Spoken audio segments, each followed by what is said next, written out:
They keep going and spot some demons waiting for them. One demon says that human machines come in handy sometimes, revealing that the demons use the surveillance system to track them. Hey warriors, how is it going? You see me, I am Itachi Uchiha, the hidden Hokage of Leaf Village. Just kidding, you know I am just an AI, but behind this shape, I am here to entertain you with enormous amazing recaps of all animes you can imagine. So without talking too much, let's dive in our story. Wake up to reality.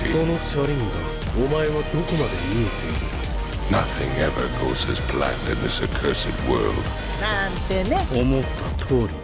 They keep going and spot some demons waiting for them. One demon says that human machines come in handy sometimes, revealing that the demons use the surveillance system to track them. Kai asks if this demon maintains the system, and he learns that Vanessa suggested using it since the slaves handle maintenance. It's hassle-free, and the demon hero is pleased with the invasion.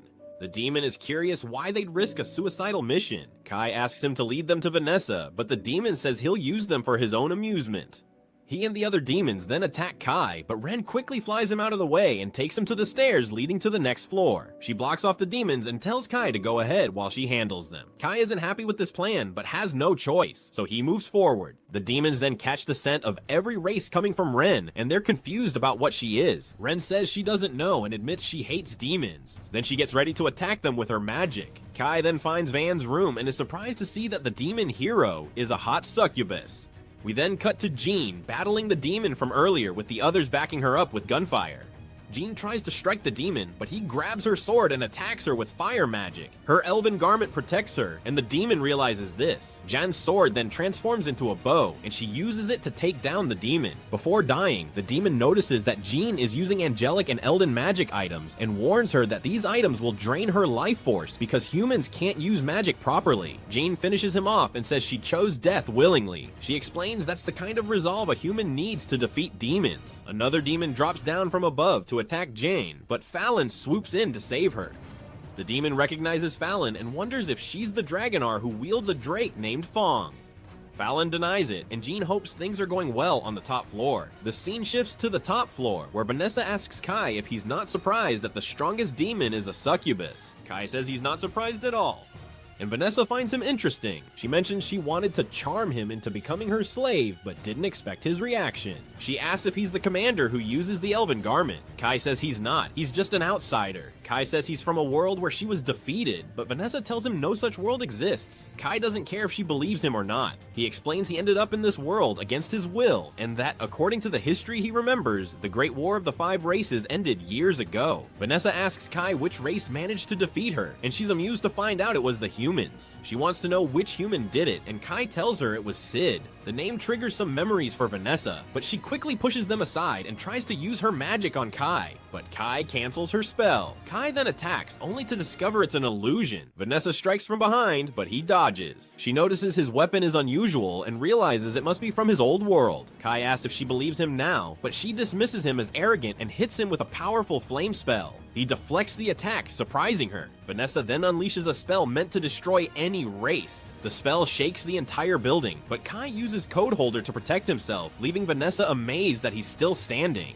Vanessa asks about the sword Kai is holding, but he doesn't answer. Suddenly, Ren hits Vanessa with a lightning spell. Kai sees that Ren is badly hurt from her earlier fight with the demons. She explains she got scared when the building shook, thinking Kai might be dead, so she came to check on him. Ren challenges Vanessa to fight her, but before she can, the monster from earlier appears through a portal and binds Vanessa. The monster notices strange changes in Vanessa and realizes she's been affected by the forbidden word. It tries to exorcise Vanessa from this world, but she manages to break free and recognizes the monster as one of Alpha's servants. Vanessa retaliates with a powerful fire spell, severely injuring the monster, but it's still alive. The monster escapes through the portal to recover, and Kai is stunned by Vanessa's strength. He can't believe Ren was fighting someone this formidable. Ren admits that the Vanessa from her world wasn't this terrifying, and she's genuinely frightened by her power. Vanessa then tries to heal her injury by focusing her power, but it doesn't work, so she decides to prioritize dealing with Kai and Ren instead. Ren knows they don't stand a chance against her, so before Vanessa can attack, she flies in and tackles her, telling Kai to get out of there because she won't be able to hold Vanessa off for long. Ren throws up a shadow prison barrier around herself and Vanessa to buy some time. Vanessa sees it's spirit magic, but it's way too weak to stop her.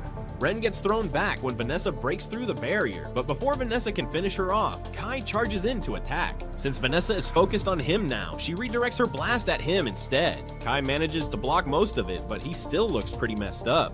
Ren can't believe she let Kai get killed. Vanessa taunts her, asking if she plans to avenge Kai's death, or if she'll just run away. Ren is fed up with Vanessa's trash talk, so she's going all out to make sure Vanessa pays for this.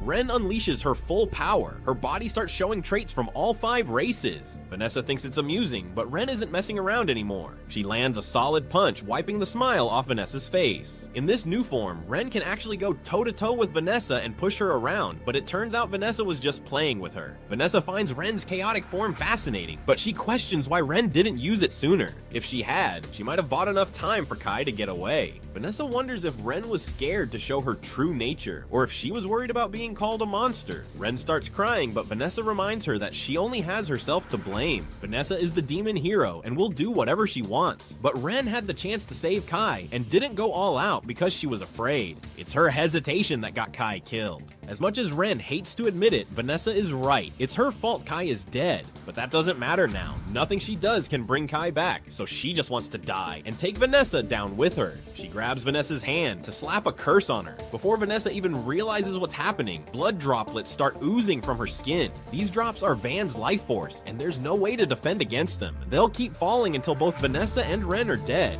Normally, this would be game over for Vanessa if she still got a card to play. Suddenly, Ren collapses, and Vanessa explains that even though the curse can't be blocked, its power depends on the caster's magical strength. Ren usually would have had enough magic to make it work, but they're in Vanessa's base, and she had set up some major countermeasures for attacks from other races. Behind Vanessa is a huge cursed circle that messes with spirits, magical beasts, and celestials. Since Ren is all 3, the curse is hitting her 3 times as hard, so it's crazy that Ren lasted this long. She can't even get her revenge for Kai, so she just sits there and apologizes for not being useful.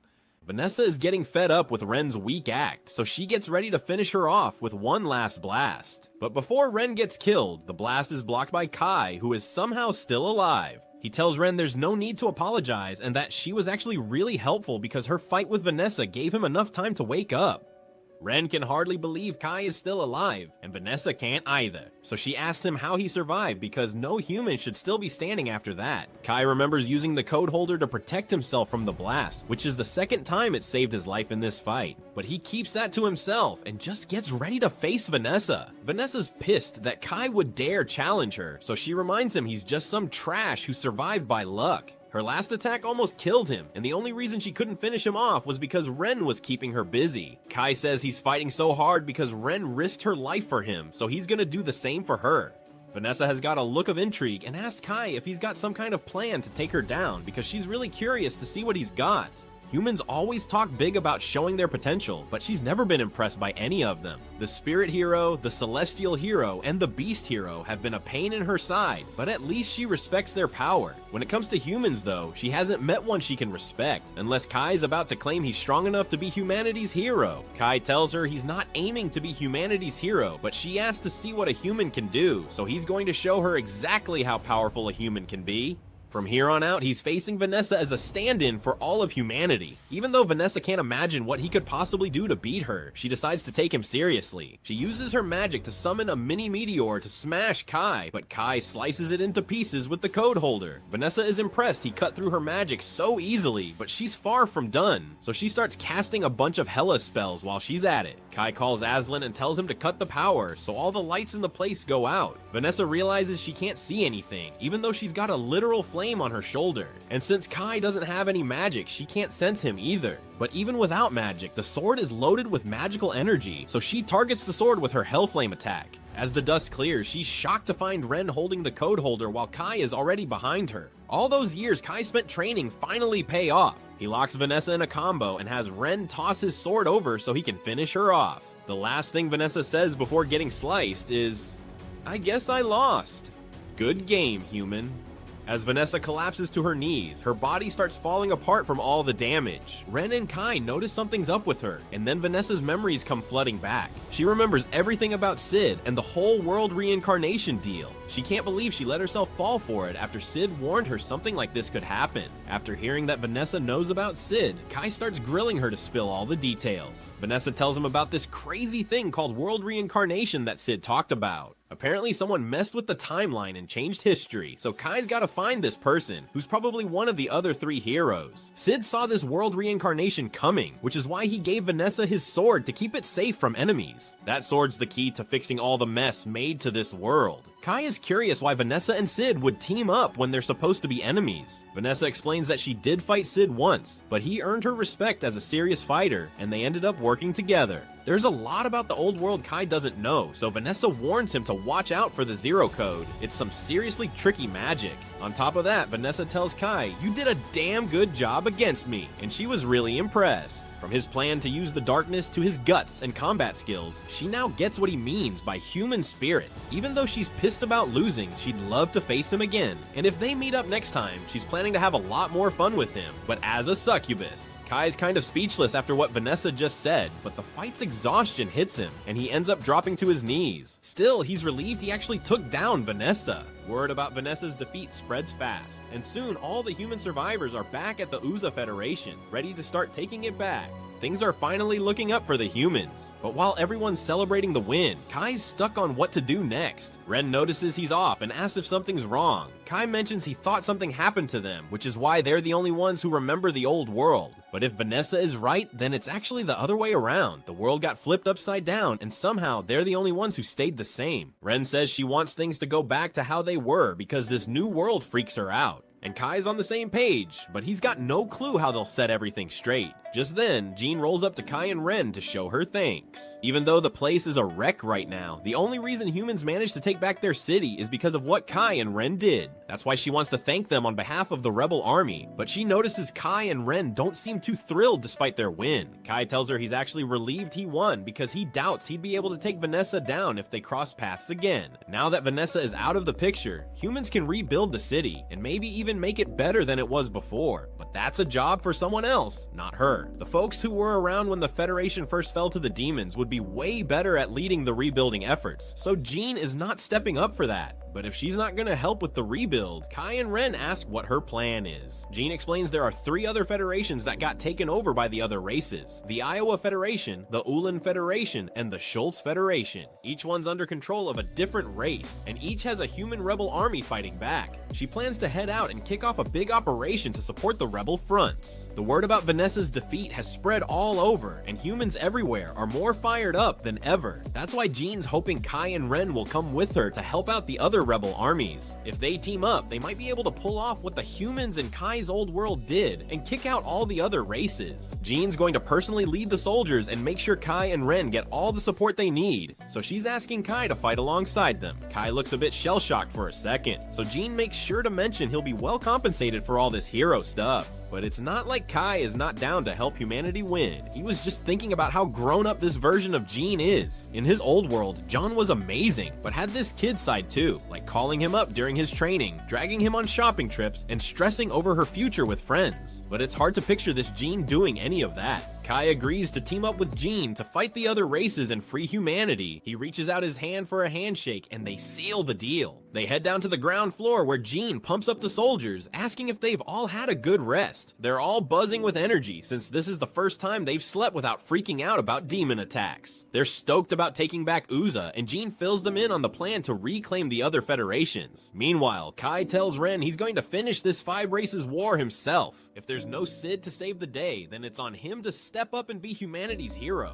And while he's at it, he's going to track down the person behind the world reincarnation and set everything back to normal. Afterward, Ren finds herself dreaming about the time she was desperately fleeing from that monster we saw earlier, with Sid by her side offering some cryptic advice. She wakes up and we see she's in a car headed straight for the Iowa Federation. Aslan is floored that they're already on another mission when they've barely had time to catch their breath after defeating the demons. So Saki tells him they don't have much choice. Requests for help are pouring in from other other countries, and Jean is their last hope. She hopes the capital will be rebuilt by the time they return. Aslan can only hope the demons don't retake the city, but Kai's mind is elsewhere. He flashes back to when the battle ended, and as they were cleaning up, Ren caught the scent of demons in the air. They followed the trail but found nothing at the spot where the smell was strongest. That's when Ren quickly realized it was a trap, but before they could escape, they were caught in a barrier with no way out. That's when Vanessa's sister showed up, launching an attack, but the badass Kai cut through her assault with Code Holder. She then made another move, but Ren shut her down, and Kai asked her straight up what she wanted. She casually introduced herself as Henna Maril the succubus, and Kai immediately felt the heavy pressure she was giving off, just as intense as Vanessa's. She admitted she was shocked that her sister had been taken down by a mere human, saying it must have taken a string of miracles to pull it off. But if she'd been at the royal capital at the time, he wouldn't have stood a chance. Then Kai asked if she was there to avenge her sister. Henna Maril simply laughed. She admitted that she did love her sister, but now that Vanessa was out of the picture, she is now the new top dog. In fact, she was grateful to him, so she let him in on a little secret. The demons could easily retake the capital if they wanted, but their enemy, the humans, could hold on to it. For now. She suggested both sides should take a breather from the war, and Kai realized what she was hinting at. Pushing the fight any further would leave them open to attacks from the other races. Henna Maril offered a deal. The humans could keep the royal capital, but in exchange, all other territories would belong to the demons. She asked if Kai agreed to the truce, and he assured her that he'd pass the message along to his commander. But Henna Maril wasn't done. She suddenly pushed Kai to go after the other three races, clearly hoping they'd all wipe each other out. She even teased that she'd reward him with a kiss if he succeeded. Kai is unimpressed and makes it clear he isn't interested, but she leaves him with a parting shot saying she'd take what she wanted by force someday. As she departed, she warned him to watch out for Alfrea, who'd been acting strange lately, especially if they were planning to take on the Celestials next. Back in the present, Kai gathers the team, telling them that they need to leave the reconstruction efforts to others. Their mission now is to join forces with the Iowa Federation's rebel army and take down the Celestials. Saki recalls that the Celestials are an alliance of elves, dwarves, fairies, and angels. Kai adds that these beings are even more devious and cunning than humans. They're masters at crafting powerful magical items for battle. And if demons are considered monsters, then Celestials are basically humans, with a terrifying upgrade. Jean then announces over the columns that they're approaching the halfway point on the highway, and the rest stop is just 2 kilometers away. It hasn't been maintained in years, but it should be good enough for a quick break. Suddenly, Ren spots something and urgently asks Aslan to open the top hatch. She peers out and spots a dragon soaring above. Aslan finds this strange, considering they're supposed to be in demon territory, but Kai quickly alerts everyone. John orders the convoy to speed up and try to outrun the dragon, but it's no use. The beast is too fast. Then the soldiers take aim and fire on Jean's command. The bullets barely scratch the dragon's scales, and the creature destroys 2 of their vehicles. Then Ren unleashes her lightning magic on the dragon while Kai plays it off as one of his shots, and together they manage to drive the creature away. Jean then orders all vehicles to stop and tend to the soldiers who were attacked by the dragon. The scene shifts to the soldiers at camp where the injured are getting treated. Ren and Kai have a tent all to themselves, and Kai can't help but feel a bit guilty for taking up so much space. He suggests that Ren could sleep in the tent for female soldiers, but Ren isn't keen on the idea. Kai quickly realizes that she feels uneasy being surrounded by so many humans. Just then, Ren tells Kai that Jean is on her way, and sure enough, Jean and Fallon step into the tent. Kai, puzzled, asks why they're here, and Jean explains that this is the tent for commanding officers, with the 2 of them serving as her bodyguards. Kai is taken aback, and Fallon pulls him aside for a private word. Outside, she tells him she'll be standing guard outside the camp all night, while he's responsible for the inside. She also points out that people might realize Jean is a woman if she stays with her. Kai agrees, and Fallon informs him that Jean will be removing her armor when she's about to sleep, leaving her in light attire. So she gives him a stern warning not to get any funny ideas, and Kai assures her that he won't. Fallon then entrusts him to take care of Jean. Back inside, Kai sees Ren giving John a massage, which John is clearly enjoying, even promising to return the favor later. Watching this, Kai muses that pretending to be a man must be tough, and Jean quips that he'll only understand when he has to pretend to be a woman. Kai then brings up the dragon they encountered, admitting he hadn't expected such a mythical beast to appear in the Uchiha Federation. John speculates that they might be scouting the area after Vanessa's defeat, but she reassures him that the capital is well defended. She then casually mentions that she tosses and turns in her sleep and apologizes in advance if she kicks him during the night.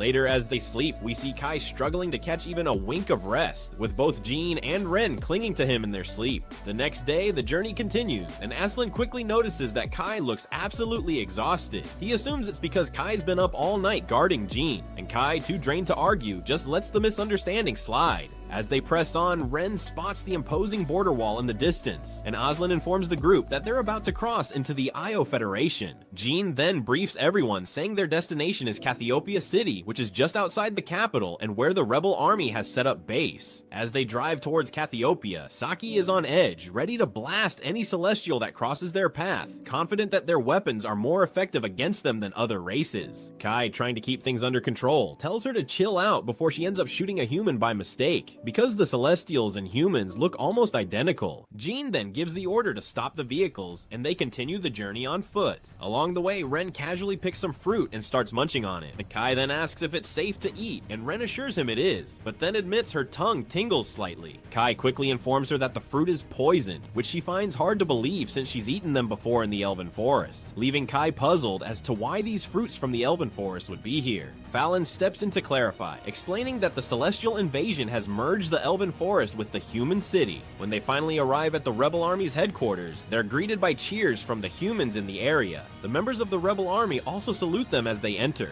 Zan, the advisor of the Rebel Army, warmly welcomes them, expressing how the news of Jean's victory has sparked new hope among them. He then greets Fallon, revealing they have a history together. He's surprised to see her again, remarking on how long they've survived in this desolate world. Fallon, however, insists she's not old enough to be considered long-lived. Without wasting any time, John requests to speak with their commander, and Zephyr promptly escorts her to him. As they make their way, Zephyr wonders how much John and her team know about their commander. Fallon steps in, explaining that his name is Dante, a descendant of the old royal family of the Io Federation. He calls himself the Emperor, but he's a mess. Envious, suspicious, and downright obsessive. But Fallon warns that he might even see Jean as a threat, and Zephyr, with a nod, confirms her assessment. He hopes Jean can keep her cool around him, but at least the soldiers appreciate her help, even if their boss is a nut job. When they arrive, they meet the assistant commander, Kuberi, who explains that anything needing to go through the Emperor will be handled by her. Ren feels something off about Kuberi, but keeps it to herself for now. Finally, they come face to face with Dante, and Jean introduces herself, but Dante immediately questions why she's late, saying she was supposed to arrive that morning. Kin explains that they encountered a dragon on the way, and had to stop to treat the wounded, but Dante couldn't care less about her excuses. He coldly asks why she's even here. Did she plan for more glory after her victory at Uza Federation and take over Awo Federation too? But Jean calmly clarifies that she's here because they asked for her help. Dante then reveals that it was his subordinates who requested assistance without his consent.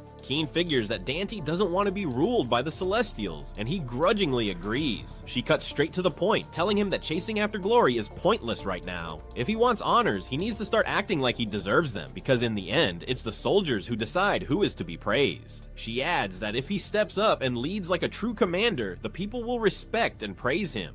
Dante, however, is shocked and more than a little insulted that she would dare give him advice.